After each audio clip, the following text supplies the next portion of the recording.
Clara Whitfield pressed her youngest son against her chest and ran. Behind her, Deputy Marshal Cole Ransom's voice cut through the blizzard like a blade. "There is nowhere left, Clara. Not in this county. Not in this territory." She ran anyway. 4 children, 1 dead horse, no food, no shelter, just snow and darkness and the kind of desperation that makes a woman knock on a stranger's door at midnight and pray he isn't the kind of man who turns a mother away. He wasn't.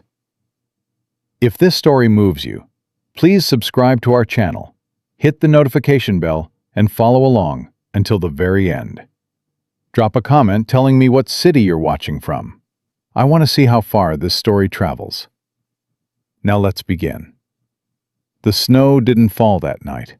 It attacked. It came sideways off the high ridge, driving hard into Clara Whitfield's face, finding every gap between her collar and her skin, between her fingers and the wool she'd wrapped around Sam's body. She held him pressed flat against her chest, one arm locked under his small legs, the other arm stretched back, her fingers wrapped so tight around Ruby's wrist that the little girl had stopped complaining about it a mile ago. "Mama," May's voice came from just behind her left shoulder. Steady. Always steady, that one. "Mama, Caleb's limping again." "I know." Clara didn't slow down. "His boot's coming apart at the—" "I know, May." She knew everything. She knew Caleb's left boot had been splitting since Red Fork. She knew Ruby hadn't eaten since noon yesterday. She knew Sam had gone quiet in a way that scared her, the kind of quiet that wasn't sleep, just exhaustion too deep for words. She knew the horse had gone down 2 miles back, one leg folded under it in a shallow ravine. And she'd stood there in the dark for exactly 4 seconds before she made herself stop looking at it and start walking. She knew all of it. What she didn't know was how much farther she had.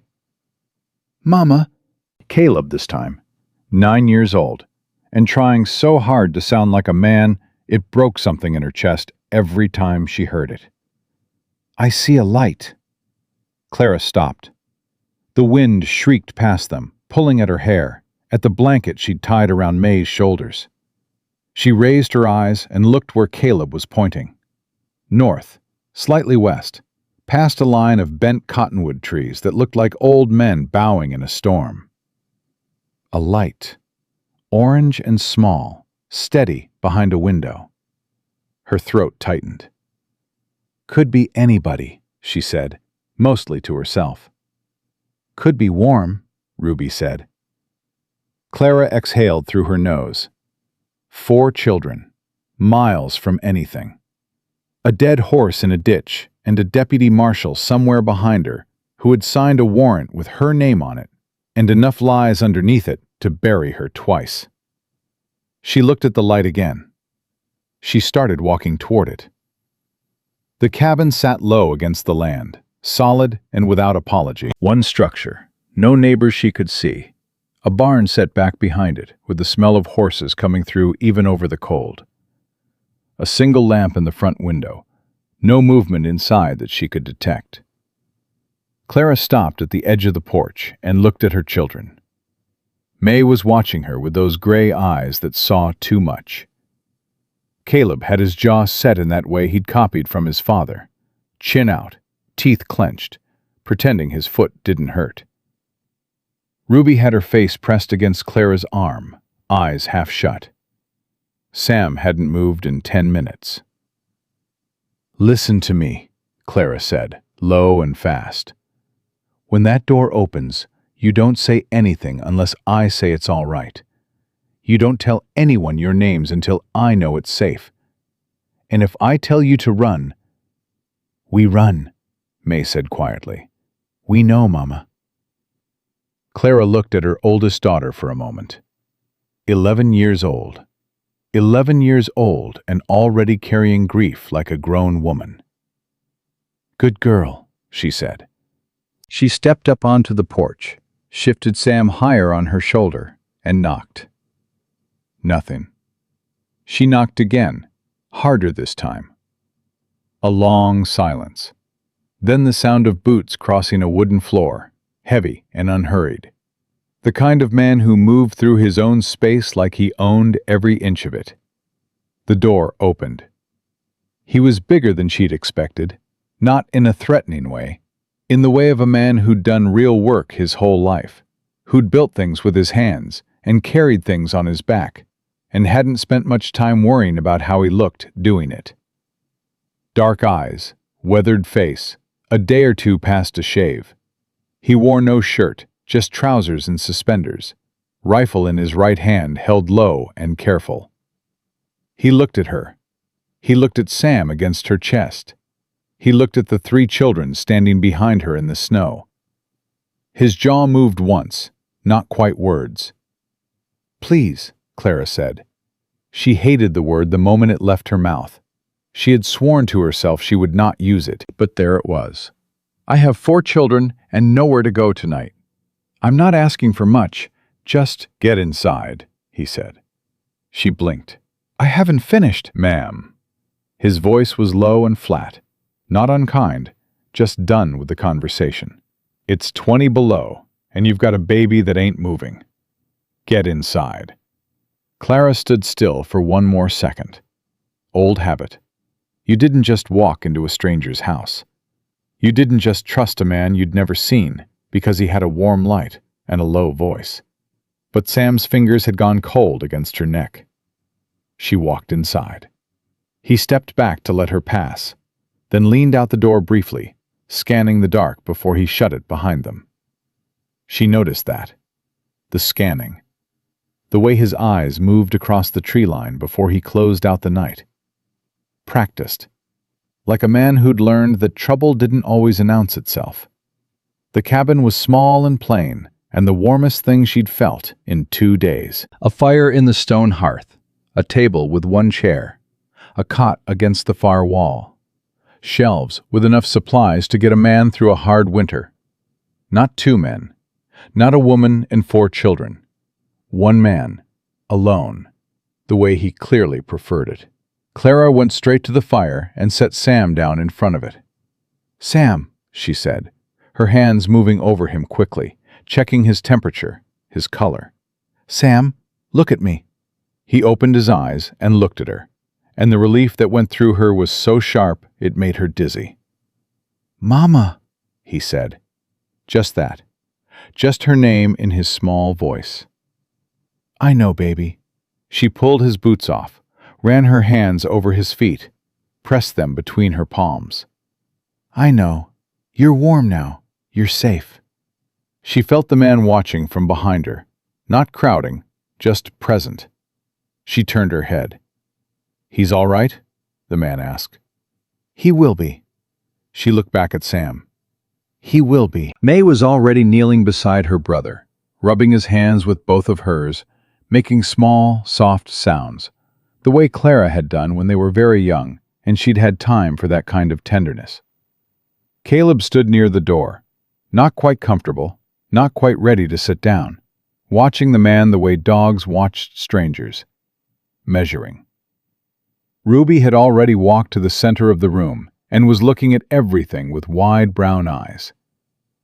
"You don't have any curtains," she announced. A short silence. "Ruby," May said. "I'm just saying," Ruby said. The man looked at Ruby for a moment. Something shifted in his face. Not a smile exactly, just a slight softening around the eyes. "Reckon I never needed 'em," he said. Ruby considered this seriously. "We had yellow curtains," she said. "At home. Mama sewed them herself." "Ruby." Clara's voice was quiet, but final. Ruby closed her mouth. Clara stood and turned to face the man properly. She pushed her wet hair back from her face and straightened her spine and looked at him the way she'd learned to look at men who held things she needed. Straight on, no flinching, no apology. "My name is Clara Whitfield," she said. "These are my children, May, Caleb, Ruby, and Sam. My husband Aaron was killed 8 months ago." I've been running since yesterday morning. There's a man after me. He has a badge and a warrant and everything he needs to make what he's doing look legal." She paused. "But it isn't legal. And I didn't do what they say I did." The man held her gaze. "I'm not asking you to believe me," she added. "I'm asking for one night, maybe two, until the storm breaks and I can figure out where to go." He looked at her for a long moment, the kind of look that went past what you were saying and tried to find what you were carrying underneath it. Then he said, "My name's Holt Danner. This is my ranch." He set the rifle down against the wall by the door. "There's dried beans on the stove, bread in the tin on the shelf, blankets in the trunk at the foot of the cot." He moved toward the back of the cabin. "I'll sleep in the barn. You take the cot." Clara opened her mouth. "I don't argue with women carrying 4 children in a blizzard," he said, without turning around. "You can argue with me in the morning, if you want." He pulled on his coat from the hook by the back door, shrugged on his boots without sitting down, that particular kind of efficiency that came from years of doing things alone, and reached for the door handle. "Mr. Danner." He stopped. Clara looked at him. Her voice was steady, but barely. "Why?" He turned just enough to look at her over his shoulder. "Because your boy was cold," he said simply, "and I had a fire." He went out. Clara stood in the silence he left behind and breathed. "Mama!" It was Caleb, still standing near the door, jaw still set. "We don't know him." "No," she said. "Pa always said." "Pa said a lot of things, Caleb." Her voice didn't waver, but she moved to her son and put both hands on his face, tilting it up so he had to look at her. He was getting tall, too fast. "Pa also said that sometimes you have to trust your gut over your fear. And my gut says we're safe tonight." Caleb's jaw worked. His eyes were wet, but he'd die before he'd let it go further than that. "What about tomorrow?" Clara let go of his face and straightened. She turned to the stove, found the pot of beans, picked up a wooden spoon. "We'll figure out tomorrow in the morning," she said. She fed her children. She fed them beans and dry bread and water she'd warmed from the kettle. And she watched the color come back into Sam's face. And she listened to Ruby ask approximately 47 questions about every single object in the cabin. And she watched Caleb gradually, very gradually, move from the door to the table to the chair, pretending the whole time that he was just resting his foot. May helped her. Quiet, efficient May, who had inherited her father's ability to walk into an unfamiliar space and make it work without complaint. She washed Sam's hands and face with the cloth Clara found folded by the basin. She untied Ruby's boots and rubbed her sister's feet. She found an extra wool blanket in the trunk and spread it near the fire. At some point, Ruby fell asleep mid-sentence, slumped sideways on the floor with her head on May's leg.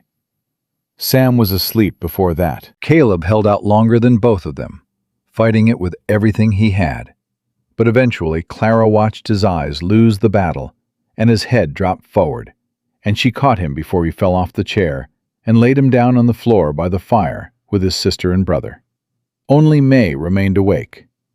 Mother and daughter sat across from each other in the firelight, the cabin quiet now except for the wind throwing itself against the walls and the steady breathing of 3 sleeping children. "He saw the tracks," May said. Clara looked at her. "What?"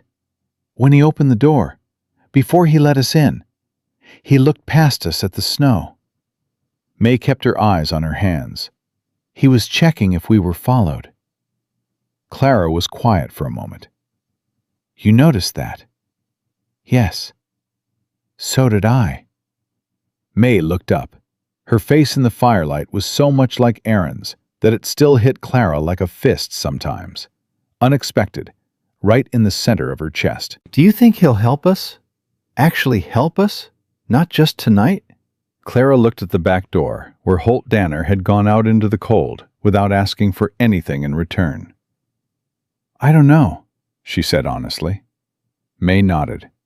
She accepted that the way she accepted most things now. Not happily, but practically. She lay down beside Ruby and pulled the blanket over both of them. Mama, she said softly, eyes already closing. Yes? I'm glad you ran toward the light. Clara looked at her daughter, at all four of them, there on the floor of a stranger's cabin, breathing slowly, warming up from the inside out, the way things did when they'd been cold too long. So am I, she said. She sat up most of that night, not because she didn't trust the man, or not only because of that. Habit, mostly. Since Aaron died, sleep had become something she did in shifts, one ear always tuned to the frequency of danger. Tonight the danger was closer than usual. She sat near the fire and thought about Cole Ransom. She thought about the way he'd looked at her the morning after Aaron's body was found, standing in her kitchen doorway, with his hat in his hands and his deputy's badge on his chest, giving her condolences in that low, careful voice that she hadn't recognized as a warning until 3 days later, when two men she'd never seen before came to the house and asked if she'd found anything of Aaron's. Papers, a ledger, letters, that she might want to give them for safekeeping. She hadn't found anything, but she'd watched Aaron die. She'd watched it from the upper window of their house. It had been so fast, so shockingly fast. 2 shots in the dark, and then her husband in the snow, and the 2 men walking away like they'd finished a chore. And she'd seen one of them look back at the house before they disappeared into the trees. He'd seen her in the window. He'd told Ransom, and that had been the beginning of everything that followed. The warrant. The men who'd come to question her and left bruises on her arms. The morning she'd woken to find Caleb's dog shot dead in the yard, as a message she wasn't meant to misread. She'd packed what she could carry. She'd woken her children before dawn. She'd told them they were going on a trip and that they needed to be very quiet and very brave. May had looked at her with those knowing gray eyes and said, "How long are we going for, Mama?" And Clara had said, "I don't know yet, sweetheart." She hadn't lied to her daughter since. Sometime around 2 in the morning, the back door opened and Holt Danner stepped inside, bringing cold air with him.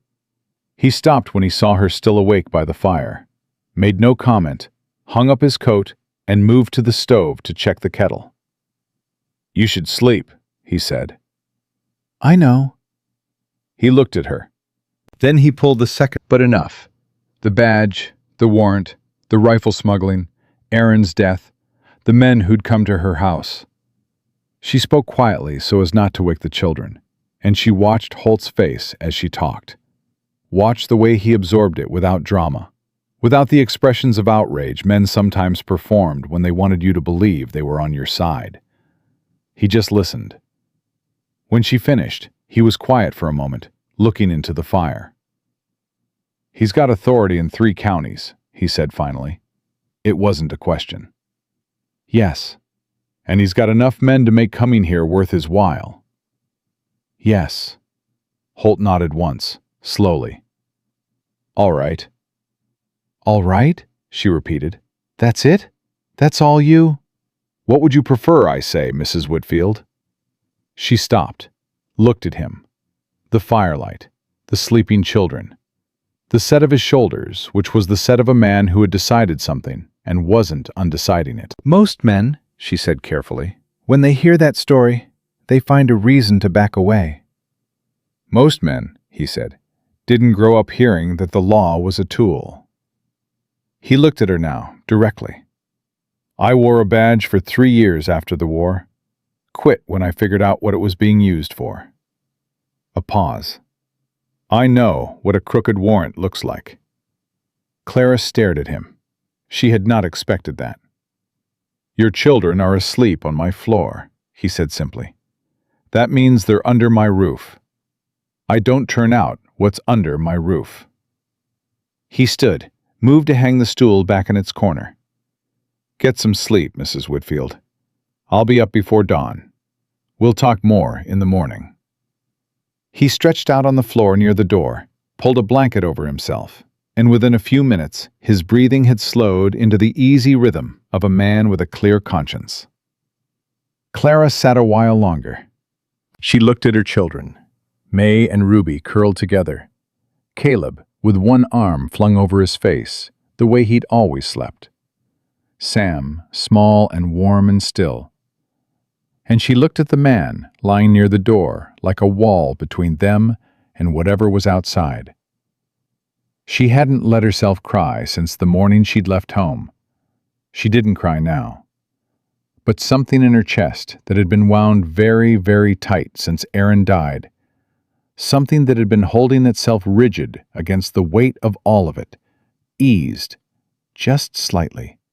And there was a man sleeping between them and the door, who had asked for nothing and given everything he had without being asked. Clara Whitfield was not a woman who trusted easily, but she was a woman who recognized what mattered. She let herself sleep. Morning came without ceremony. Holt was already at the stove when Clara opened her eyes. The smell of coffee thick in the air, the fire rebuilt and burning steady. He moved quietly for a big man, not tiptoeing, just deliberate. The way someone moved when they'd spent years being the only person in a space and had learned not to waste motion. Clara sat up and looked at her children, all four still asleep. Sam had rolled onto his side during the night and was now curled against Caleb's back, one small fist tucked under his chin. Ruby's braid had come completely undone. May had not moved at all, lying on her back with her arms straight at her sides, even in sleep, carrying herself like someone prepared to stand up at a moment's notice. Clara watched them for a moment. Then she stood, straightened her dress, and crossed to the stove. Holt poured a second cup without being asked, and set it on the edge of the table near her. "Sleep?" he asked. "Some." She wrapped both hands around the cup. "You?" "Enough." They stood in the quiet for a moment, the fire ticking, the wind outside down to a low moan compared to the night before. "Storm's easing," he said. "I noticed." He looked at her sideways. "That's not good news for you." "No," she said. "It isn't." He nodded once and said nothing else. She appreciated that about him already. He didn't fill silence with useless comfort. He let things be what they were. Ruby woke up next, which was how it always went. Ruby woke up like a door swinging open. Immediate, fully present, no transition between asleep and awake. She sat up, looked at Holt standing at the stove, and said, "Is that real coffee?" "Ruby," Clara said. "I'm just asking." Holt looked at the girl. "It's real," he said. "We haven't had real coffee since—" Ruby stopped, glanced at her mother, clearly remembering something she'd been told not to say. She changed course with the seamlessness of a child who'd had practice. "Since a long time ago," she finished.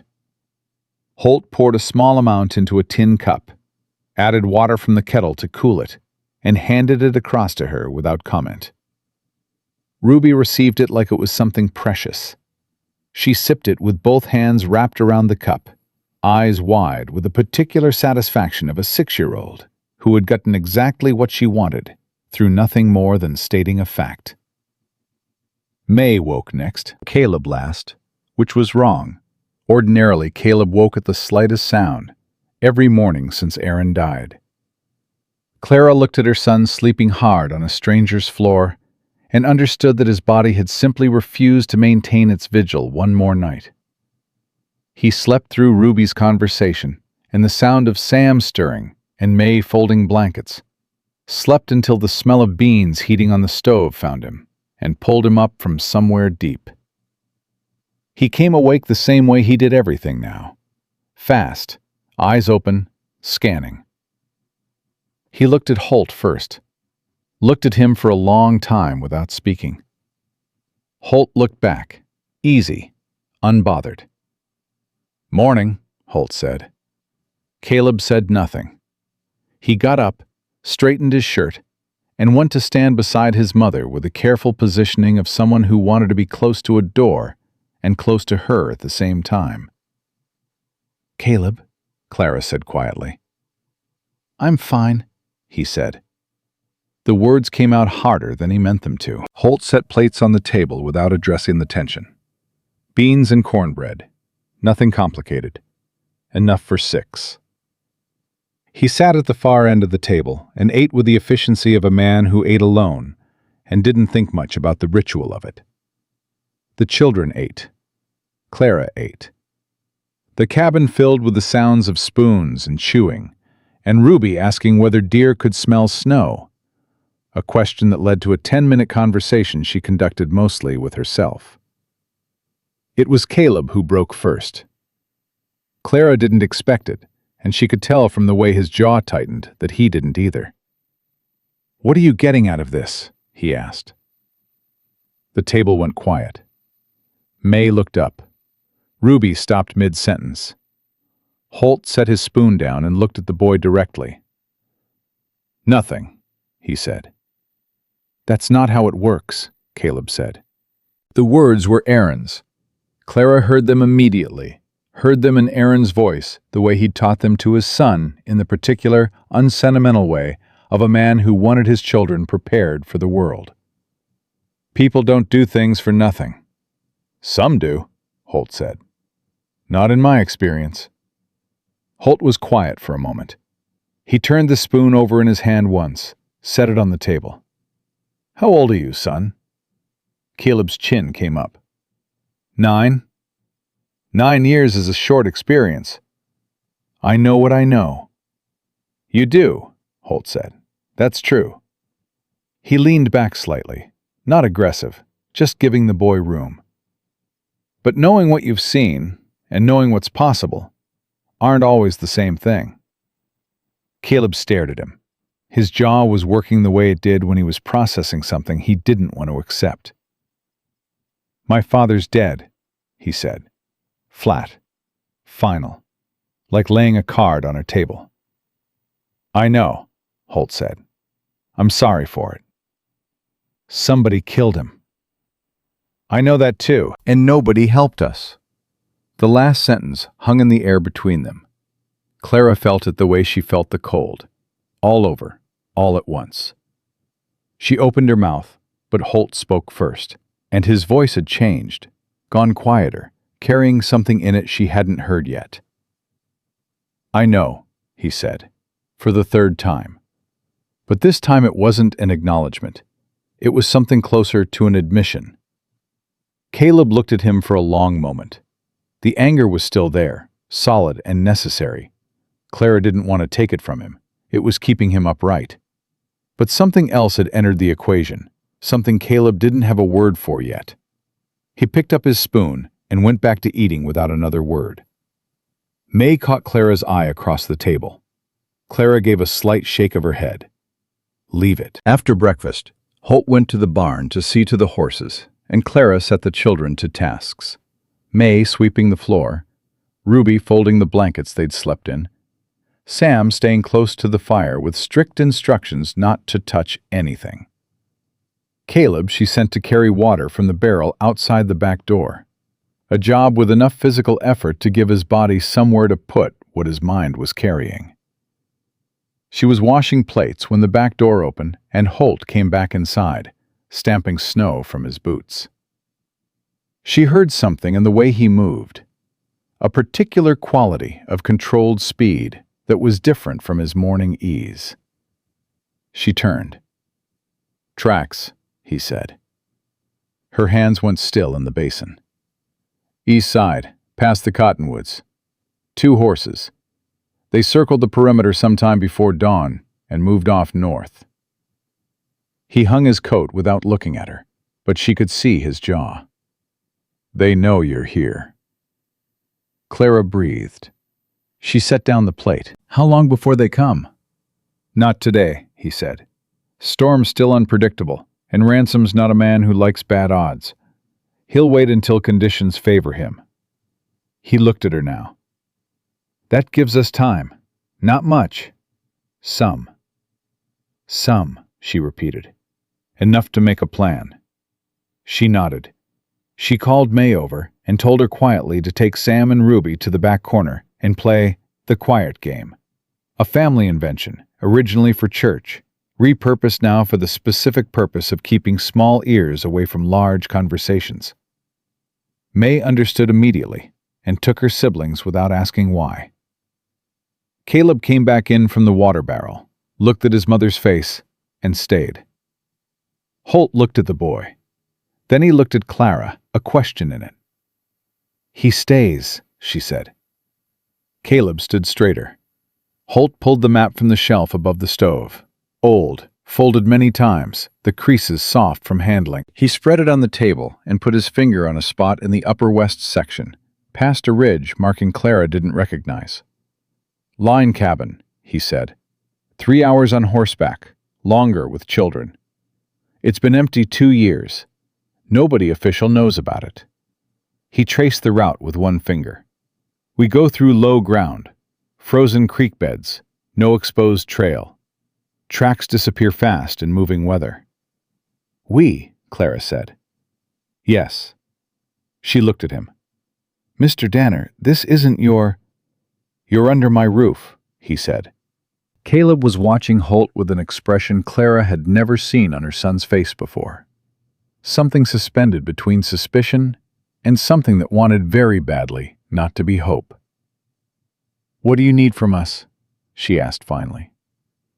2 hours to pack what matters. Children dressed warm, every layer you've got. I'll ready the horses. He folded the map and tucked it into his coat pocket. And Mrs. Whitfield. He paused at the back door. When I say move, we move. No debating, no waiting. You trust my read on the land, and I'll get you there. I can do that, she said. He nodded and went out. Caleb looked at his mother. Do you actually trust him? Clara watched the closed door for a moment. She thought about the way Holt had scanned the tree line last night. She thought about the way he'd listened to her story without performing sympathy.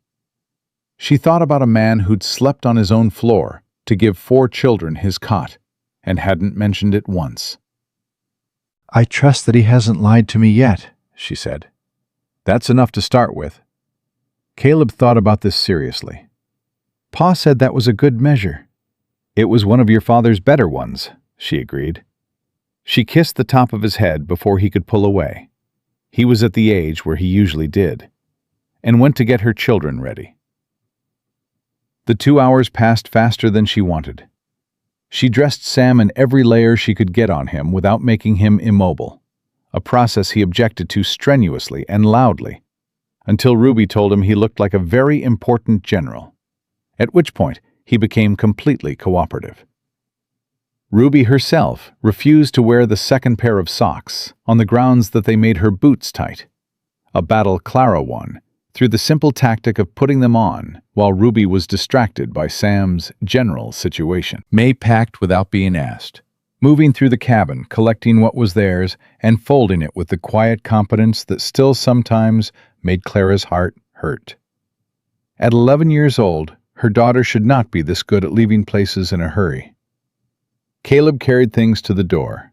At one point, while Sam was occupied near the fire, and Ruby was conducting a final examination of the cabin's contents with the thoroughness of a tax collector, May came to stand beside Clara at the table. Agnes Bowman knows we're here, May said quietly. Clara looked at her. How do you know that name? Last night, when I was nearly asleep, you and Mr. Danner were talking. A pause. You said she was the one who told you about him. Clara studied her daughter's face. Yes, Agnes sent word that if I ever needed to get out of the county, there was a rancher 3 miles past the last dirt road who didn't ask questions. She said he was the kind of man who... She stopped. Who what? May asked. Who remembered what it meant to do the right thing, even when no one was watching. May was quiet, processing. Do you think she'll tell anyone else we're here? No, Clara said, with more certainty than she'd felt about anything in months. Agnes Bowman has kept harder secrets than this one. May nodded. She started to move away, then turned back. Mama, last night, after everyone was asleep, you stayed up, didn't you? For a while. And you watched them, all of us. Yes. May looked at her for a moment with those gray, seeing eyes. You don't have to watch alone anymore, she said. He was watching too. Clara felt that land somewhere deep in her chest. She didn't answer it, but she didn't dismiss it either. When Holt came back from the barn, the children were dressed and ready by the door. He looked at them assembled there. Sam bundled to near spherical proportions, Ruby with her chin up, Caleb with his shoulders back, May with her eyes clear. And something crossed his face so quickly, Clara almost missed it. Almost. It was gone before she could name it fully, but she thought it looked like a man recognizing something he'd believed was lost. All right, he said. He crouched down in front of Sam, the big man folding himself down to the child's level without self-consciousness. You're going to ride with me. That all right with you? Sam looked at him with the solemn gravity of a 4-year-old performing serious evaluation. Are you a good rider? Best in the county. Sam thought about this. Okay, he said. Caleb made a sound that was not quite a laugh, but was definitely its cousin. Holt stood and looked at Clara. His expression had settled back into its usual practicality, but something had changed, she thought. Some edge had come off something. Ready? He said. She looked at her children one more time. At this small collection of people who were every reason she had for waking up in the morning. At May, who was already not the child she had been a year ago. At Caleb, who was trying so hard to be something he was too young to be. At Ruby, who asked questions because she still believed the world owed her answers. At Sam, who smelled like fire and wool, and had no idea yet what they were running from. Ready, she said. Holt opened the door. Cold came in hard and immediate, and Sam pressed his face against Clara's neck for just a second before Holt lifted him into the crook of his arm with the ease of a man who knew what he was doing. They stepped out into the white. Clara was last through the door. She paused on the threshold for a moment, looking back at the empty cabin, the dying fire, the swept floor, the tin cups on the shelf, the single lamp. Everything exactly as it had been before they arrived, except for the faint impression in the floor where her children had slept. She thought about Aaron. She thought about him the way she let herself think about him, only in short, clean bursts. Not the end, but the beginning. The way he'd looked at her across a church social in 1861, like she was the only specific thing in a room full of general things. She wished he could see his children right now. She thought he would have been proud. She thought he would have approved of the man walking ahead of her, with their youngest son against his chest, moving through the snow like he knew exactly where the ground was solid beneath it. She closed the door behind her and followed. The cottonwoods bent over them as they moved into the low ground, bare branches reaching, the frozen creek crunching under the horses' careful feet.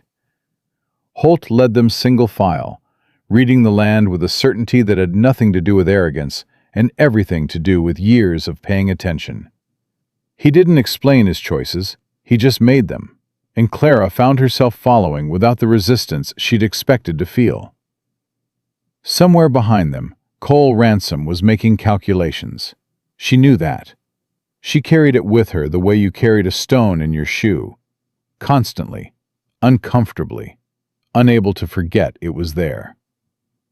But ahead of her, Sam had apparently decided that being carried by Holt Danner was acceptable, because he had one small fist wrapped in the front of the man's coat with the particular grip of a child who had located something worth holding on to. Clara watched that small fist. She kept walking. The line cabin appeared through the trees exactly where Holt said it would be, which Clara noted without comment but filed away carefully. A man who knew where his words landed was a man worth paying attention to. It was smaller than the ranch house, lower to the ground, the roof weighted with 2 feet of snow that had nowhere else to go. The door had swollen in its frame from cold and disuse, and Holt had to put his shoulder into it twice before it gave.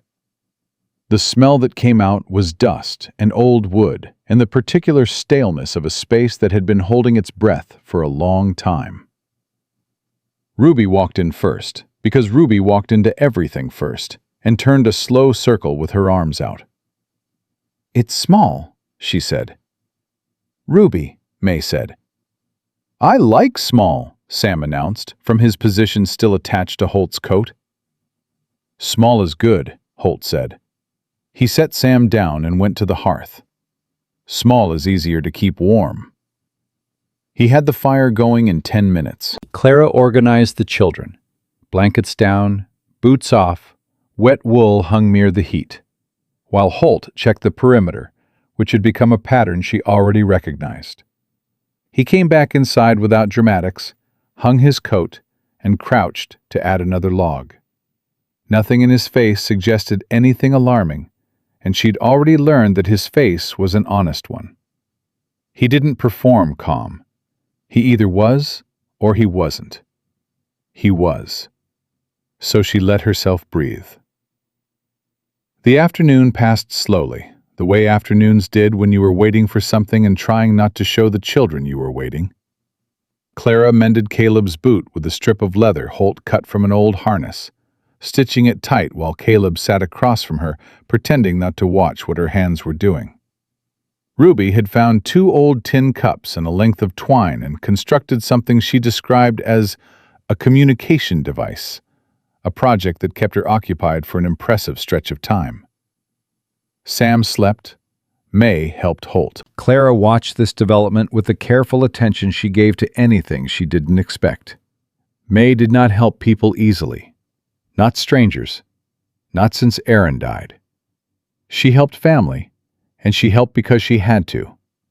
But she did not volunteer herself the way she was doing now, handing Holt tools when he checked the window shutters, holding the lamp steady when he looked at a weak spot in the back wall where cold air was coming through. They didn't talk much, but it was a comfortable not talking, the kind that developed between people who had taken each other's measure and found the result acceptable. At one point, Holt said, "You're good at anticipating." May considered this. "I learned from watching my father work," she said. "He said the best help was the kind that was already there before you knew you needed it." Holt was quiet for a moment. "Your father sounds like he was a smart man." "He was," May said. Simply, without the grief that usually accompanied it. Just the fact. Clara looked back down at the boot in her hands and kept stitching.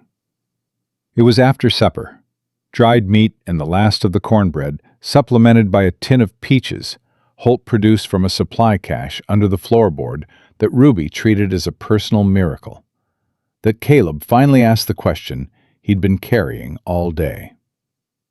They were seated around the fire, the small space warm enough now to make the storm outside feel like someone else's problem, at least temporarily. Sam was asleep against Clara's side. Ruby was constructing a second communication device. May was reading the single book she'd brought from home, a worn copy of Robinson Crusoe that had been Aaron's. Caleb looked at Holt across the fire and said, "Were you really a lawman?" Holt looked at the boy. 3 years, he said, after the war. "Why'd you quit?" "Caleb," Clara said. "It's all right," Holt said. He turned the question over for a moment, and Clara could see him deciding how much of the truth to give a 9-year-old. She appreciated that he was deciding rather than just deflecting. I quit because the men giving the orders stopped caring about the difference between what was legal and what was right, he said. And once you know the difference, you can't unknow it. Caleb sat with that. That's why you helped us, he said. Because of the difference. Partly, Holt said. What's the other part? Holt looked at him steadily. Your brother was cold, he said. Same answer as before. Caleb nodded. He pulled his knees up and stared into the fire for a while. Then, without looking up, he said, I should have been the one carrying Sam. When we were running, Mama was carrying him, and I should have taken him. The fire cracked. No one spoke. You had Ruby, Clara said quietly. I know, but I still should have. He stopped. His jaw worked. Pa would have taken him. Pa would have found a way, Clara agreed. So did you. You kept up. You kept Ruby up. You didn't complain once. She waited until he looked at her. That was enough, Caleb. That was more than enough. He looked away. His eyes were bright, and he would not let it go further. She didn't push him. Holt said nothing, but he reached across and set his hand briefly on the back of the boy's shoulder. One solid contact, nothing more, and then he pulled it back and tossed another piece of wood on the fire as if he hadn't done it. Caleb didn't flinch. He didn't move away. He sat up a little straighter. Clara watched all of this. She thought about what May had said that morning. You don't have to watch alone anymore. She was still thinking about it when the horses moved. She heard it before Holt did, which surprised her. Or maybe he heard it at the same moment, because they both went still at exactly the same instant. Heads up. The animal alertness of people who had been listening for the wrong thing for long enough that the wrong thing had a particular sound. Holt was on his feet before she finished the thought. How many? She asked, low. He was already at the window, standing to the side of it, looking out at the angle. 2 horses, he said, moving slow. They're not rushing. That means they think they've already won, Clara said. Holt looked at her. Something passed between them. The shared recognition of a particular kind of danger. The kind that came wearing patience. He moved to the door. Stay with the children, he said. Holt, Clara. The first time he'd used her name, it stopped her. I need to know you're with them. That's not me protecting you. That's strategy. She understood the difference. She went to her children. May was already awake and sitting up, the book closed. Caleb was on his feet, eyes moving between his mother and the door. Ruby had gone very still, which was the one reliable sign that Ruby understood something was serious.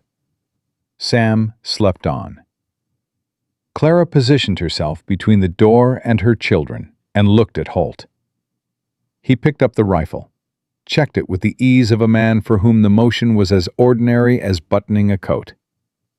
He looked at her one more time. She nodded. He opened the door. The cold came in hard, and the firelight pushed out into the dark, and Clara heard boots on snow. 2 men, then a third voice from somewhere behind them, still mounted. Danner! The voice was Cole Ransom's, and hearing it in this place, this far from anything, was the confirmation of something Clara had been telling herself she was wrong about for months. He had reach. He had resources. He had the patient thoroughness of a man who believed he would always, eventually, get what he came for. Been a while. Cole. Holt's voice was flat and unsurprised. Long way to ride in this weather. Not so long for the right reason. A pause, and Clara could hear in it the particular calculation of a man accustomed to controlling rooms. We found the tracks from your ranch. Followed them up here, neat as a string. Another pause.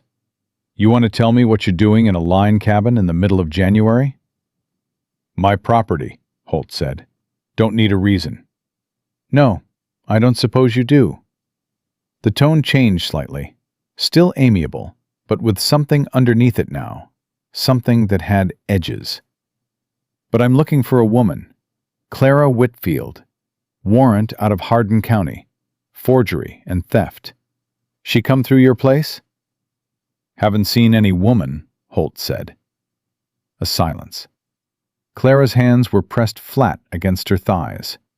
She could feel May behind her, could feel the child's steady presence at her back like a hand. That's interesting, Ransom said, because the tracks say otherwise. Tracks say a lot of things, Holt said. Doesn't mean they're telling the truth. Ransom laughed. It was a genuine laugh, almost warm. The laugh of a man who had known Holt Danner long enough to find him amusing. You haven't changed, he said. Still the most stubborn man in 3 counties. A shift in his voice, something tightening. But stubborn doesn't change a legal warrant, Holt. That woman committed crimes against the territory. Against who? Holt said. Excuse me? Against who, specifically? Name the party. A pause. The territory. That's not a person, Holt said. A warrant names an injured party. Who'd she wrong? Silence. Clara could almost hear Ransom reassembling his approach. He was smart. She'd always known that. Smart men were more dangerous than stupid ones, because they adjusted. You've been out here alone too long, Ransom said finally, the warmth gone now. You forget how things work. I remember exactly how things work, Holt said. That's why I'm standing here instead of sitting in your office. Another silence, longer this time. Step aside, Holt. No. The word was one syllable, and it hit the cold air like something thrown. Clara heard one of the men shift, the creak of leather, the particular sound of a hand moving toward a holster. Don't, Holt said. He hadn't raised his voice. He didn't need to. There was a quality in the way he said it that was more effective than volume.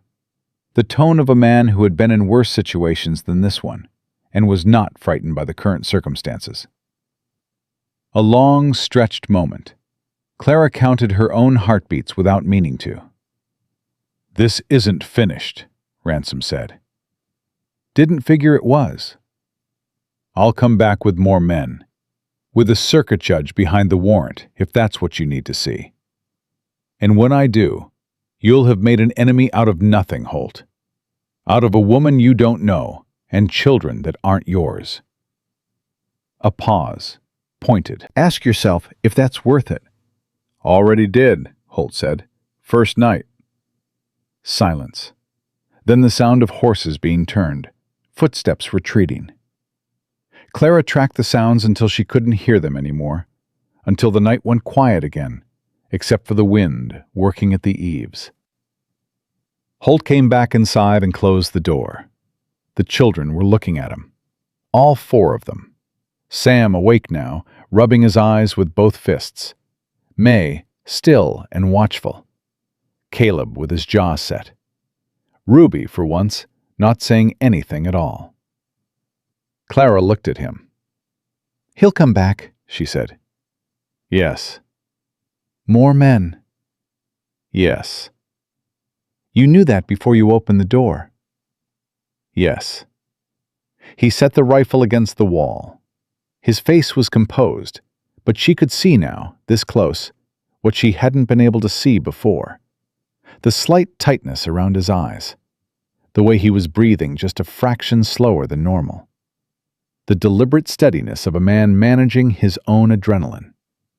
He was not unafraid. He was just not letting it make his decisions for him. That distinction mattered to her more than she expected. Why are you doing this? She asked. The same question she'd asked the first night. But this time it was different. This time she was asking about more than a warm fire and a borrowed cot. He looked at her for a long moment. Because Ransom wasn't always like this, he said. And I should have said something when he started. Should have pushed back when it was easier to push back. He looked at the fire. I didn't, and men like Clara Whitfield paid for that. The sound of her husband's name in this man's voice did something to her she hadn't expected. Not grief exactly, or not only grief. Something that moved alongside grief. Something that felt like the particular relief of being seen accurately. You knew about Aaron, she said. Agnes sent word, he said quietly. 3 months ago. Told me what Ransom was doing. What had happened to your husband. Told me you might need a place. He looked at her. I should have ridden out to you myself, offered it directly. I didn't because I told myself it wasn't my place. Clara was very still. That's not, she started. It's the truth, he said, and you deserve the truth. She looked at him for a long time. The fire was behind him, and she could see her children over his shoulder. May watching her mother's face with that careful attention. Caleb looking at the floor. Ruby leaning against May's arm. Sam blinking in the warm haze of someone newly woken. You're here now, she said finally. He held her gaze. Yes. Then that's what matters. She hadn't planned to say it, but once it was in the air, she found she meant it, fully and without reservation, in the way of a woman who had run out of energy for holding partial truths at arm's length. Something shifted in his expression. Not relief exactly. Something quieter than that. Like a door opening inward instead of out. Ruby said, from her position against May's arm. Is the bad man gone? For now, Holt said, looking at the little girl. Ruby considered this with the pragmatic gravity of a 6-year-old. Will he come back? Probably. Are you scared? Caleb made a strangled noise. May closed her eyes briefly. Holt crouched down to Ruby's level, the way he'd done with Sam the morning they'd left the ranch. He looked at her directly. A little, he said. You? Ruby thought about this seriously. A little, she admitted, but less than before. That sounds about right, he said. He stood. He looked at Clara one more time, and she saw in his face the same thing she suspected he saw in hers. Two people standing on this side of something, not yet through it, but choosing to face the same direction. Get some sleep, he said. I'll take first watch. She wanted to argue. She didn't. She had said she would trust his read, and she had meant it. She settled her children. Sam went back to sleep almost immediately, burrowing into the blanket like something seeking its burrow. Ruby lasted 4 minutes before her eyes gave out. Caleb lay down with his back to the room, and she knew from the set of his shoulders that he was not sleeping, just resting his body while his mind kept working. May lay with her eyes open for a while, watching the ceiling. Mama, she said softly. He told Ransom that the children weren't his. A pause. But he didn't say he didn't know us. Clara opened her eyes. No, she said. He didn't. May was quiet for a moment. I think he was being careful, she said, about what he gave away. I think you're right. Another pause. I think he's the kind of man Pa was, May said. Not the same, but the same kind. Clara did not answer that. She pressed her lips together and breathed through her nose and looked at the dark ceiling until the tightness in her chest eased enough to let her speak. Go to sleep, May, she said gently. May closed her eyes. Clara lay still in the dark and listened to Holt Danner move quietly near the door, and thought about what her daughter had said, and thought about Aaron, and thought about the way certain things could be true at the same time, without canceling each other out. Grief and gratitude, loss, and the tentative, terrifying beginning of something that had not yet been named. Outside, the cold pressed against every wall. Inside, the fire held. And somewhere in the darkness beyond the ridge, Cole Ransom was making new calculations. He didn't sleep that night. Clara knew because she didn't sleep either, not fully. And every time she surfaced from the shallow water of half-rest, she could hear him near the door. A shift of weight, the soft sound of the rifle being moved.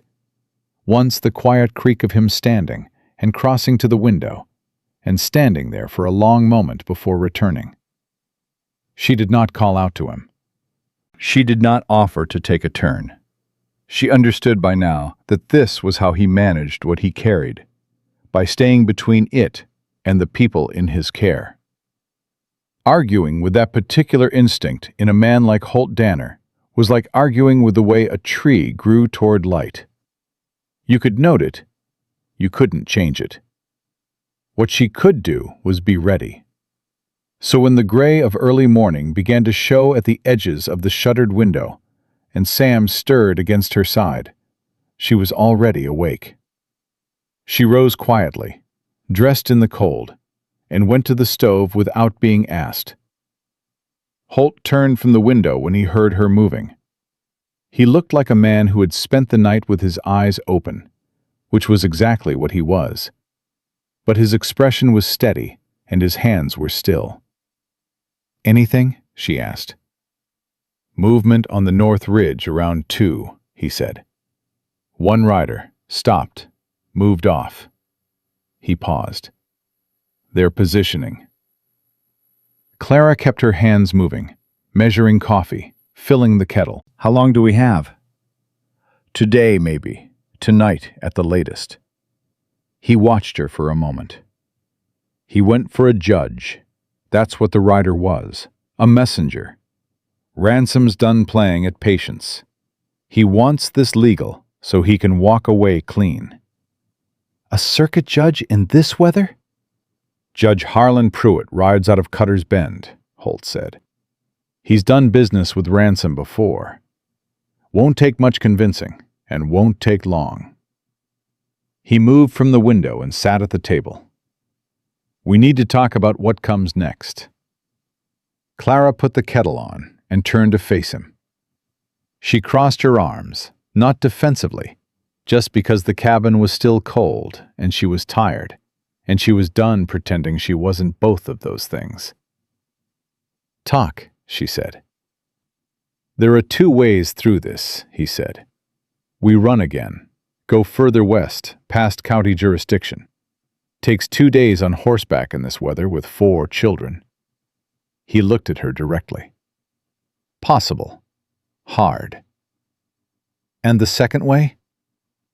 "We stay," he said. "And we make Ransom prove the warrant." Clara was quiet for a moment. "He has a judge." "Pruitt's crooked, but he's not stupid. A crooked judge still needs a real case when there are witnesses." He leaned forward, elbows on the table. "The problem with Ransom isn't that he's powerful. It's that nobody's ever made him answer for anything in public. You've been running. Running makes you look guilty. Standing still and demanding proof." He stopped. "Changes the story," Clara said. "Yes." She looked at him. "You'd be putting yourself in it, openly.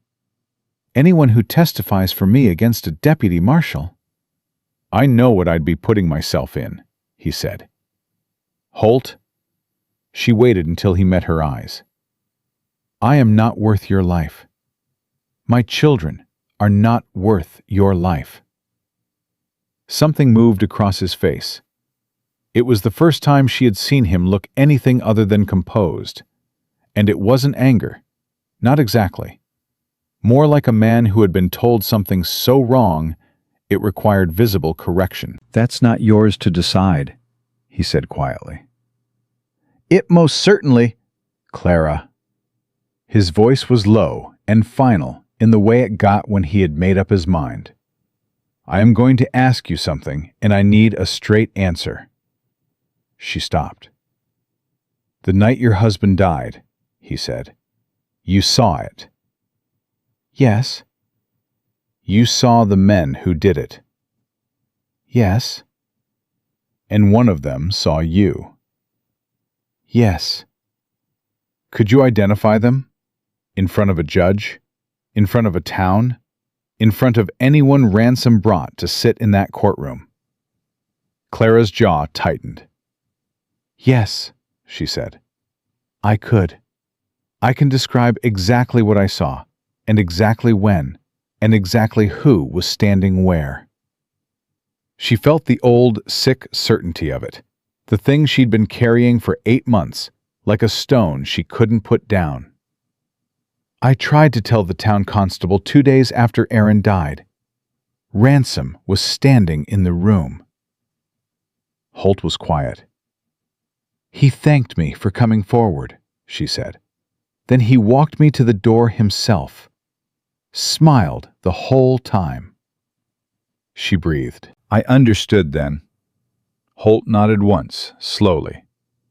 So you ran? I ran, she said, because I had 4 children and no one who believed me, and a man with a badge who'd already decided I was a problem. She looked at him. That's what running looked like from the inside. I know, he said. The same 2 words he'd given Caleb the morning before, but with something different underneath them now. Something personal and specific. Something he'd been holding at a certain distance and had stopped holding. I know what it looks like from the outside, too. She waited. He was quiet for a moment, looking at his hands on the table. Before I came out here, he said, I was marshal in a town called Ridgeway. 2 years after the war. We had a man there, rancher, good family, everybody liked him. He came to me with a story about the land agent stealing deeds, falsifying records, had evidence. A pause. The land agent had friends, political friends, the kind that made my job comfortable. He stopped. You didn't act on it, Clara said. Not an accusation, just a completion. I filed the report, he said. Buried it in paperwork. Told myself I'd revisit it when the politics cleared. He looked up. The rancher was dead inside a month. Accident, officially. The fire cracked. Outside the wind moved. That's why you left, Clara said. That's why I left, he said. And that's why I'm still here. He looked at her steadily. I'm not interested in filing another report, Mrs. Whitfield. Clara looked at this man across a table in a borrowed cabin in the middle of January. A man who had given up his bed and his safety and was now offering to stand between her and a corrupt lawman with a judge in his pocket. And she thought about Aaron, about the way her husband had trusted people. Not blindly, not foolishly, but with the particular courage of a man who believed that trust offered honestly was never truly wasted, even when it cost you. All right, she said. He nodded. I need to send word to Agnes. She'll come? She'll do better than that, he said. She knows everyone in this county who Ransom has wronged, and there are more of them than he thinks. The children woke slowly into the tension of the morning, each of them in their particular way sensing that the day had a different weight to it. Sam asked for peaches and was gently redirected. Ruby was quiet enough that May checked her forehead for fever, found none, and accepted the unusual silence as the gift it was. Caleb sat across from Holt after breakfast and said, without preamble, "Tell me what to do." Holt looked at the boy for a moment. You know the way back to the ranch from here? Caleb's eyes sharpened. We came through the creek bed. I watched the whole way. If I needed you to take your sisters and brother to the barn and stay there with the door barred until your mother or I came for you, could you do that? Caleb's jaw tightened. You mean if something goes wrong? I mean if I need you somewhere specific, Holt said. Somewhere useful. The distinction landed. Clara watched her son absorb it, the difference between being sent away and being given a post. Caleb straightened. Yes, he said. I could do that. Good man, Holt said. Caleb looked at the table. His ears had gone red. He picked up his cup and said nothing. But something in his posture had changed, the defensive arch of his shoulders easing just slightly, like a door being set back in its proper frame. Agnes Bowman arrived 4 hours later. Clara heard the horse before she heard the knock, and Holt was at the door before the second knock landed. When he opened it and the old woman stepped inside, shaking snow from her coat with the complete lack of ceremony of someone who had been in worse weather and worse situations and was not impressed by either. Something in Clara's chest collapsed with relief so sudden it nearly took her knees. "Agnes," she said. Agnes Bowman looked at her across the small cabin, with the particular look of a woman who had seen too much of the world to be surprised by any of it, but was still, quietly, glad to see someone standing. "You look terrible," she said. "But you're upright, so that's something." She crossed the room and took Clara's face in both hands, rough, warm, certain hands, and looked at her directly for a long moment. Then she pulled her into a brief, fierce embrace and let go. "Children all right?" she asked.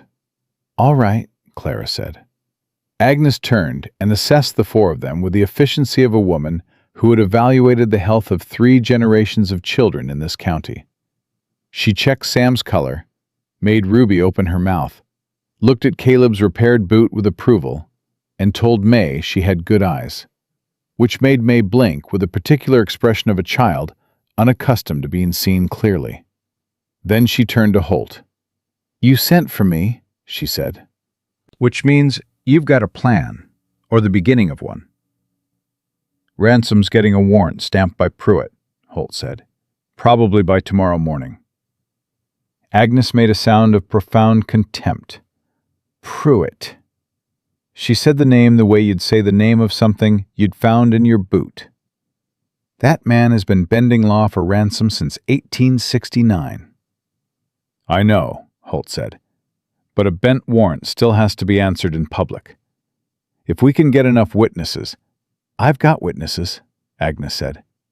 She sat down at the table without being invited, pulled off her gloves, and looked at him with the directness of a woman who had decided things before she'd arrived. "Tom Hadley lost his grazing lease last spring. Ransom filed a counterclaim on his behalf, took the land, transferred it to his own name 3 months later. Tom didn't speak up because he has a wife and 2 boys and no other options." She paused. "But he's been waiting." "That's not enough," Holt said. "I'm not finished," Agnes said evenly. Dora McIntyre's husband was the constable in Red Fork before Ransom had him removed. Replaced him with his own man. Dora knows what her husband knew, and she's been keeping it because nobody asked her the right way. Another pause. "And then there's the matter of the rifles." Holt went still. Clara looked between them. "The smuggling," she said. "Your husband found the ledger," Agnes said, turning to Clara. Her voice had gentled, just slightly. "He told me about it 3 weeks before he died. He was going to bring it to a federal marshal, not a county man, federal, because he already didn't trust Ransom." She reached into the inner pocket of her coat and placed something on the table. A small book. Dark cover, swollen with damp, the pages wavy from at least one encounter with water. Clara stared at it. "Aaron gave it to me," Agnes said quietly, "the morning of the day he died. He said if anything happened to him, I should find someone I trusted to get it to the right people." She looked at Holt. "Took me longer than it should have to find the right person. I'm sorry for that." The cabin was completely silent. Clara reached out and picked up the ledger. She held it in both hands and looked at Aaron's careful handwriting on the first page. Dates, names, numbers. The meticulous record of a man who knew what he'd found and knew what it meant. She had not known it existed. She had not known he'd had time to document it. She had thought he'd died with no evidence and no witnesses except a wife nobody believed. She had been wrong. "He was protecting you," Holt said. He was watching her face, his voice low, keeping it separate from the house in case they searched. "I know," she said. Her voice was steady, and she was going to keep it steady. She owed Aaron that, at minimum. She set the ledger on the table in front of Holt. "Then let's use it." They planned for the rest of the afternoon, the four of them: Holt, Agnes, Clara, and Caleb, who had been allowed to stay at the table by unspoken consensus and had not wasted the privilege, listening with the focused attention of someone who understood that what was being discussed was the shape of his family's future. Agnes knew which roads Ransom would use. She knew Pruitt's schedule, his habits, the particular vanity that made him care about being seen as legitimate even when he was anything but. She knew which families in a 50-mile radius had grievances, and the specific courage it would take to voice them. Holt knew the land. He knew routes and timing, and the particular arithmetic of moving people and information without being intercepted. He planned with the quiet precision of a man who had done this before, not in a cabin in Colorado, but in the war, in situations where the margin for error was the same as the margin for survival. Clara knew Ransom. She knew his voice, his methods, his specific brand of patience. She knew what he wanted and what he was afraid of, because the same man who had smiled and walked her to the door had also, in that moment, shown her exactly what he feared. Not the law, not violence, but exposure. A public accounting. She knew how to give him one. By the time the fire burned low and the children were asleep, they had something that looked like a plan. It was not a clean plan. It was not a safe plan. But it was specific, and it was grounded, and it had more moving parts working in their favor than against them for the first time since Aaron died. Agnes stayed the night. She slept on the floor next to Ruby, with the easy comfort of a woman who had slept in worse places and expected to again. And Clara lay beside her children and looked at the ceiling and thought about Aaron's ledger sitting on the table, and the way certain things found their way home eventually, through whatever darkness lay between. Caleb's voice came from beside her, soft enough not to wake anyone else. "Mama." "Yeah. We're going to be okay." It wasn't a question, but it wasn't quite a statement either. It was something in between, a 9-year-old offering his mother what courage he had. Clara turned her head and looked at her son in the dark. At the shape of him, long and angular, too tall, getting taller. At the jaw that was Aaron's, and the eyes that were hers, and the particular stubbornness that was entirely his own. "Yes," she said. "We are." He exhaled. She heard the relief in it. Not the relief of a child being reassured, but the relief of someone who had been holding a weight and had just found somewhere to set it down for a moment. "Okay," he said. He turned over and slept. Near the door, Holt sat with his back against the wall and his rifle across his knees, watching the dark with the steady patience of a man who had made his peace with whatever morning was going to bring. Clara watched him for a moment. He did not look at her, but she thought from the slight shift of his posture that he knew she was watching. She thought he didn't mind. She closed her eyes.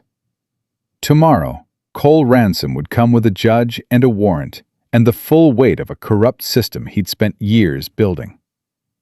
He would come expecting a woman alone with 4 children and a rancher who could be persuaded or pressured into stepping aside. He would find something considerably different. Dawn came gray and certain, the way conclusions did. Clara was already dressed when the light changed at the window.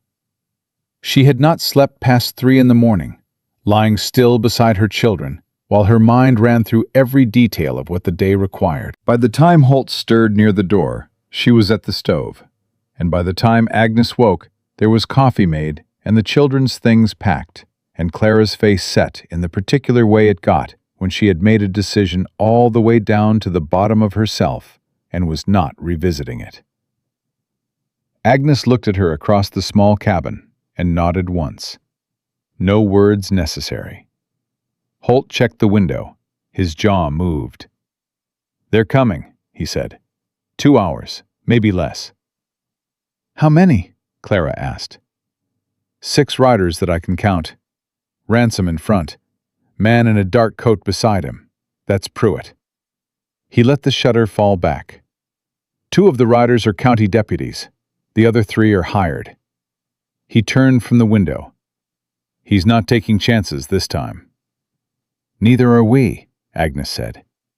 She was pulling on her coat with the brisk efficiency of someone who had somewhere specific to be. "Tom Hadley will be at the crossroads by mid-morning. Dora McIntyre is coming from the east with her husband's files." She looked at Holt. "The federal marshal out of Denver. You sent word?"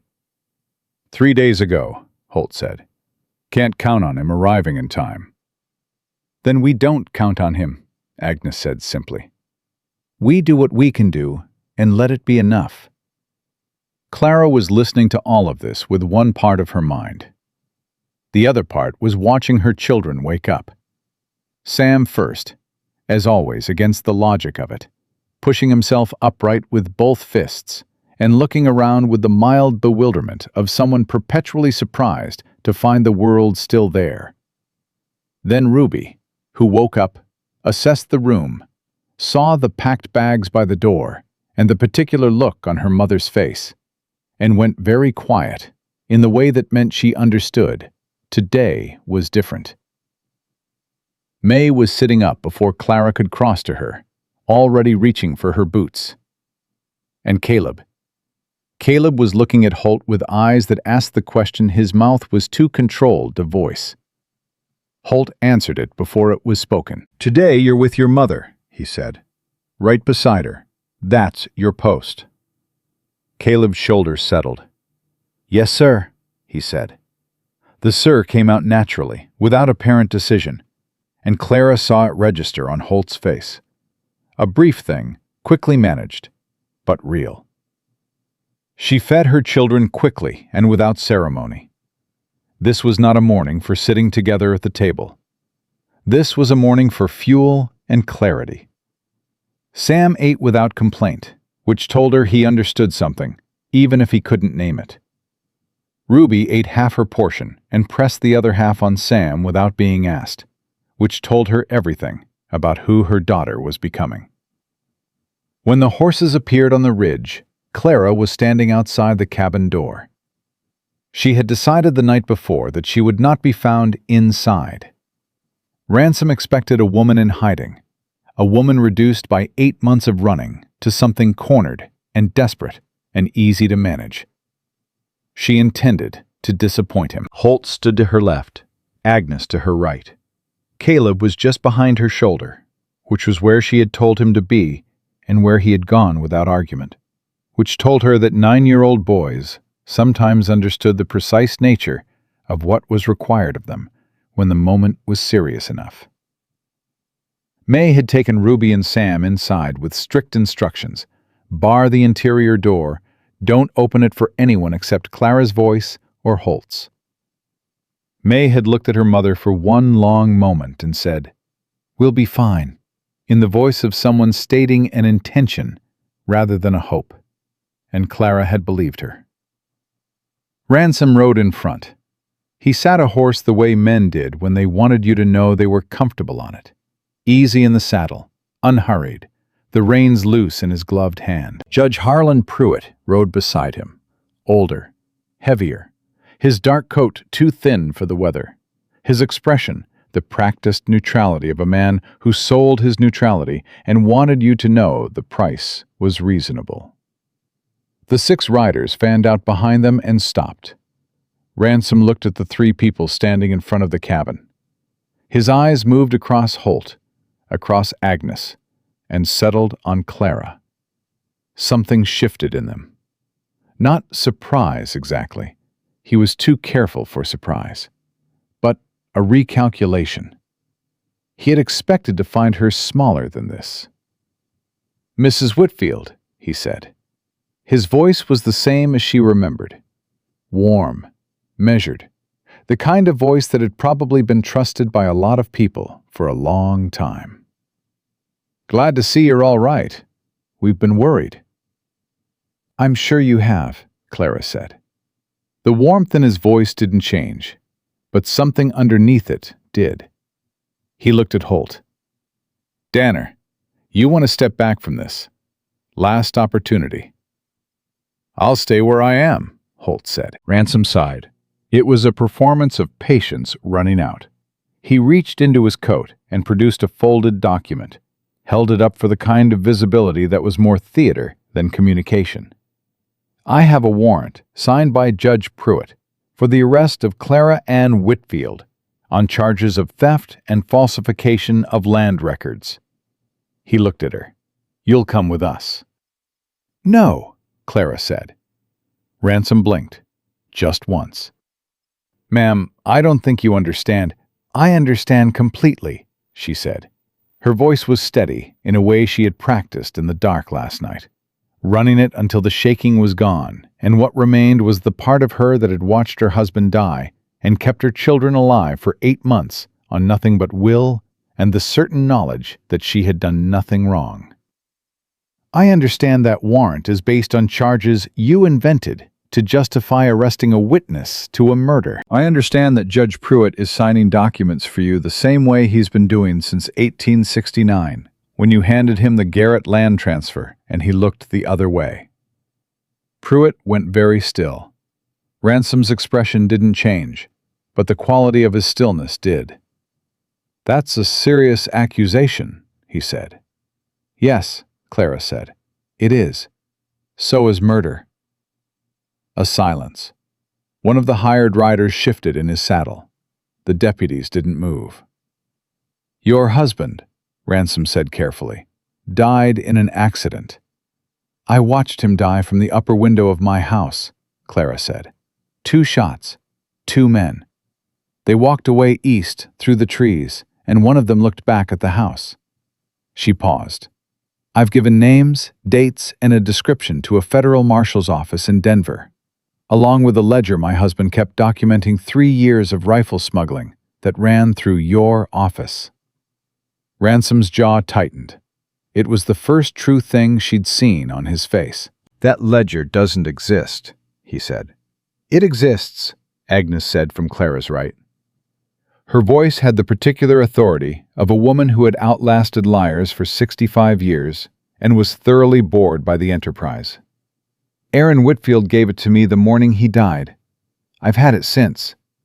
Would you like to know the dates and figures on page 1, Cole? Or shall we wait and let the federal court do that?" Ransom looked at Agnes. For the first time, Clara saw something in his face that was not performance. A flash of genuine calculation, of a man rapidly reassessing the ground under him. He looked at Pruitt. Pruitt was looking at Agnes Bowman with the expression of a man who had just found himself on the wrong side of a door he couldn't reopen. "Cole," he said quietly. "Don't," Ransom said. "Cole, I said don't." But his voice had changed. The warmth was entirely gone. What was left was harder and older and less careful. The voice of the man underneath the deputy marshal. The one that had been making the actual decisions for years. The sound of horses came from behind the cabin. Every head turned. Tom Hadley came first, riding in from the east, with his hat pulled low and his spine straight with the rigid dignity of a man who had been afraid for a long time and had decided that morning that he was finished with it. Beside him, Dora McIntyre rode a gray mare, a leather satchel across her saddle, her late husband's files pressed against her side like a shield and a weapon at once. Behind them came 4 more, people Clara didn't know, faces she'd never seen, men and women who had been wronged by the same hand and had been waiting, as Agnes had said, for someone to ask them the right way. Ransom counted them. Clara watched him do it. She watched him look from face to face and perform the arithmetic of the situation. And she watched the moment he reached the answer. "You did this," he said, not to Clara, to Holt. His voice had gone flat and specific, all the performance stripped away. "You brought witnesses. You contacted Denver." "Clara brought the witnesses," Holt said. "She's been carrying the evidence for 8 months. All I did was make sure she had somewhere to stand." Ransom looked at him for a long moment. "I know what you lost in Ridgeway," he said. "I know about the rancher. You think standing here pays that debt?" Holt was quiet for one breath. "No," he said. "It doesn't. But it's what's right. And I'm done pretending that matters less than comfortable." Something in Ransom collapsed. Not visibly, not dramatically, but Clara saw it.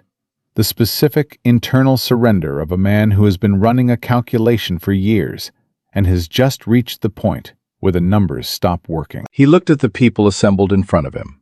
The witnesses, the files, Agnes Bowman with Aaron's ledger, Clara Whitfield standing in the snow with her feet planted like she had grown there.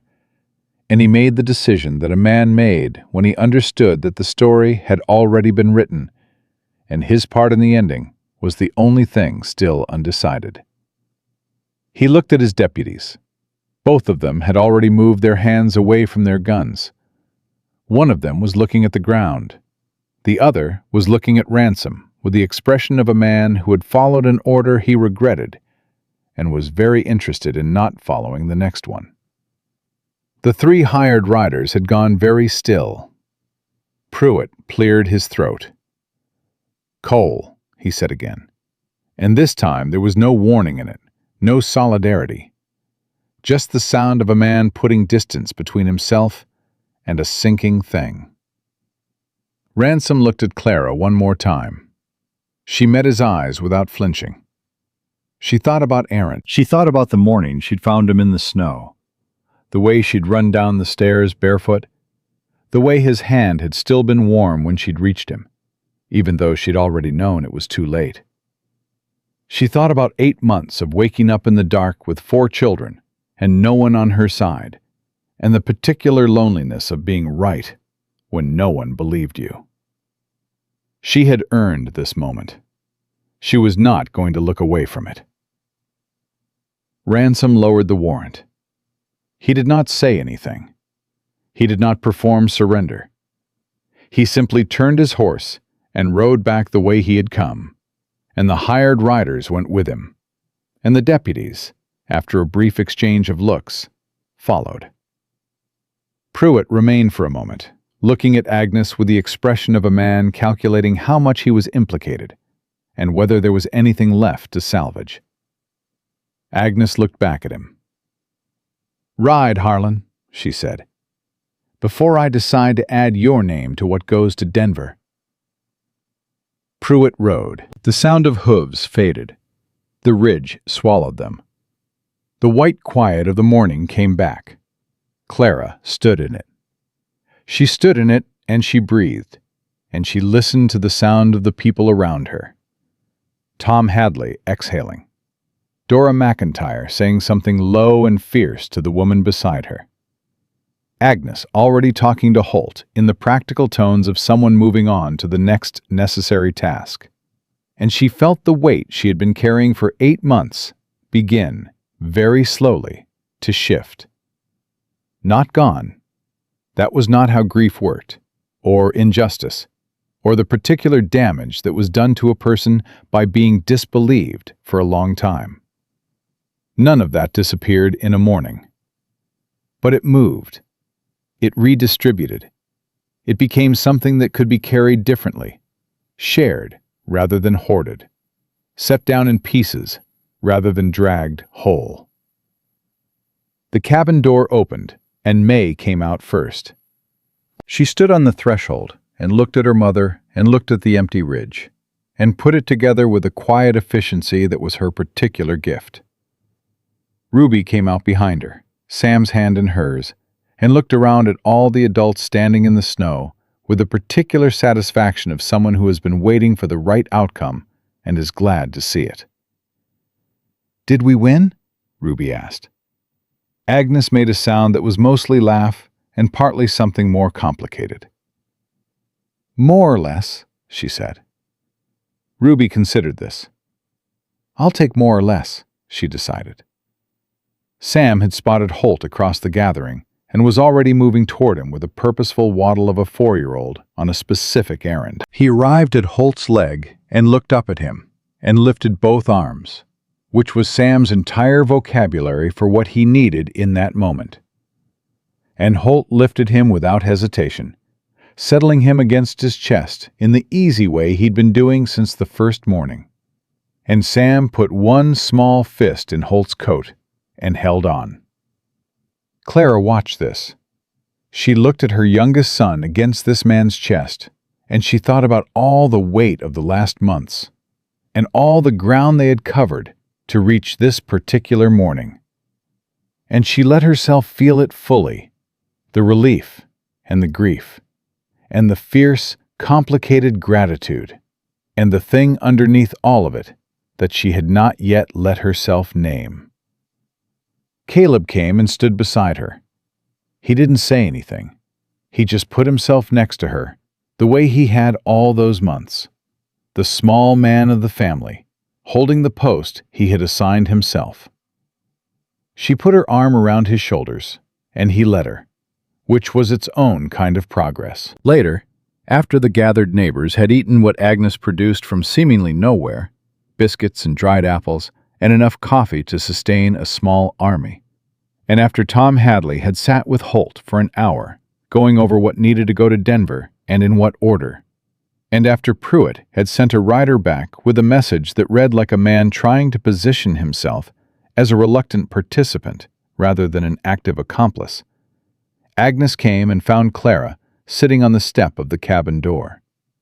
She sat down beside her without ceremony, 2 women in the cold, looking at the land going white and gray and white again, under a sky that hadn't decided yet what it wanted to do.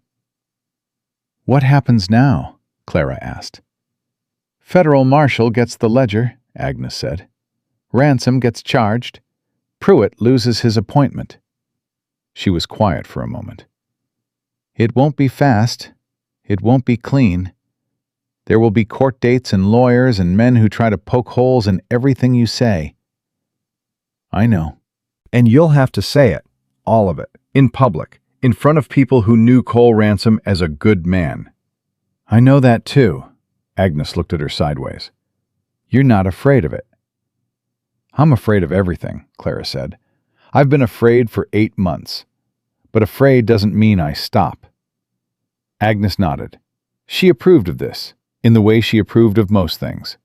Practically, without fanfare. She stood, brushed snow from her coat, and paused. "You going to stay?" she asked. The question was casual in tone, and completely serious in content. Clara looked at the cabin. She looked at Holt coming around the side of the building with Sam still on his arm, talking to Tom Hadley, listening to whatever the man was saying with the same quiet attention he gave everything. She looked at Caleb walking alongside them, not quite part of the conversation, but not excluded from it either, finding his position the way he always did. She looked at May and Ruby sitting together on the step opposite, May reading aloud from Robinson Crusoe, while Ruby pretended not to be listening, and clearly was. "I don't know yet," she said honestly. Agnes accepted this. "The ranch needs work in spring," she said, as if it were unrelated.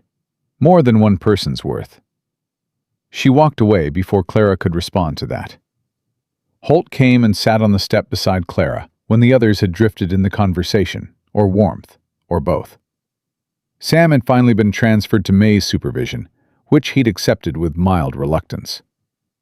The gathering was thinning, people preparing to ride back to their own places, their own lives, taking with them the particular dignity of people who had stood up when it counted. Holt sat with his forearms on his knees and looked at the ridge where Ransom had ridden away. "It's not over," he said. "No," Clara agreed. "But it's different now." "Yes." He was quiet for a moment. "I should have come to you 3 months ago when Agnes sent word. Should have ridden out and offered—" "Holt." She turned to look at him directly. "You came when we knocked on your door.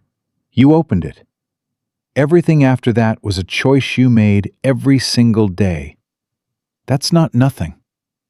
He looked at her. In the gray winter light, his face was exactly what it always was. Honest, unhurried, carrying its history without hiding it. He did not look like rescue. He did not look like a man who had solved her problems. He looked like a man who had stood beside her while she solved them herself, which was something considerably more valuable. "I don't know what comes next," she said. "For any of us. The trial, the testimony, where we land when the dust settles." She held his gaze. "But I know my children slept warm. I know someone believed me when no one else would. And I know Aaron's ledger is going to the people it was always meant to reach." She paused. "He didn't die for nothing. That matters." Holt was quiet for a long moment. "It matters," he said. Caleb appeared in front of them suddenly, the way children did when they had been listening from a distance, and had decided enough had been said without them. He stood with his hands in his pockets and his chin at the particular angle that was his thinking angle. "Agnes says the ranch needs work in spring," he said, studying the horizon with great interest. Clara looked at her son. "Does she?" "Said more than one person's worth." He paused. "I can work. I've been working since I was 7. Holt looked at the boy. "That's true," he said. "Ruby can't work much," Caleb continued, with the fairness of a sibling required to represent everyone's position. "But she talks a lot, and sometimes that's useful." He considered. "Sam can carry things, small things. He likes carrying things." "He does," Clara agreed. "May's the best of all of us," Caleb said, with the particular honesty of a boy who had no patience for false modesty about people other than himself. "She can do almost anything." "She can," Holt said. Caleb finally looked at them. He looked at his mother, and then at Holt, and then back at his mother, with the directness of a 9-year-old who had decided that adults took too long to say things. "So," he said. Clara looked at her son. She looked at the ranch house sitting solid on this land through all the storms that had come at it. She looked at Holt beside her, not asking, not pushing, just present in the particular patient way that was his whole character. And she thought about trust, about how it didn't arrive complete, how it was built the same way a house was built, one thing set carefully on top of another until you had something that could stand against weather. She thought about Aaron and the yellow curtains and the church social in 1861. She thought about the way certain things ended and certain things began, and how sometimes the line between them was a knocked door in a blizzard, and a man who opened it because a baby was cold. She thought about what May had said on the first morning. "You don't have to watch alone anymore." "So," she said. She looked at Holt. "Come spring." Holt looked at her. "Come spring," he said. It was not a declaration. It was not a promise wrapped in poetry. It was two people, shaped by loss and survival and the specific courage of choosing to remain open despite every reason the world had given them to close, setting one careful thing on top of another. It was enough. It was exactly enough. Ruby appeared in the doorway behind them, Robinson Crusoe in her hand, Sam on her heels. "Are we staying?" she asked, with the directness of someone who had been waiting for the adults to arrive at the obvious conclusion. Clara looked at her daughter. She looked at all 4 of them gathered on this step in the January cold, and she felt something settle inside her. Not the absence of grief, not the erasure of everything they had lost, but something alongside it. Something that had learned to take up its own space. "Yes," she said. "We're staying." Ruby nodded with the satisfaction of someone whose patience had been justified. Sam immediately went and sat on Holt's boot, which was apparently his preferred location. And May came and sat beside her mother and did not say anything at all, because May never wasted words when the truth was already visible to anyone paying attention. Caleb stood for a moment longer. Then he sat down on the step on Holt's other side, leaving a careful 3 inches of space between them. Not close. Close enough. The winter held everything still and white around them. The sky had made its decision.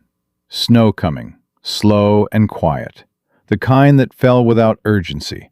The kind that covered tracks and softened edges and made the world look, briefly, like something that had never been damaged. Clara Whitfield had run 8 months through darkness carrying everything she loved, and she had not let it go. And she had not given up, and she had not let anyone tell her that what she knew was not worth fighting for. She had knocked on a stranger's door with 4 children and nothing left, and she had found, on the other side of it, not rescue, not salvation, but something rarer and more durable. She had found a man who moved to stand beside her, and stayed. That was the whole story. That was all of it. And it was more than enough to build a life on.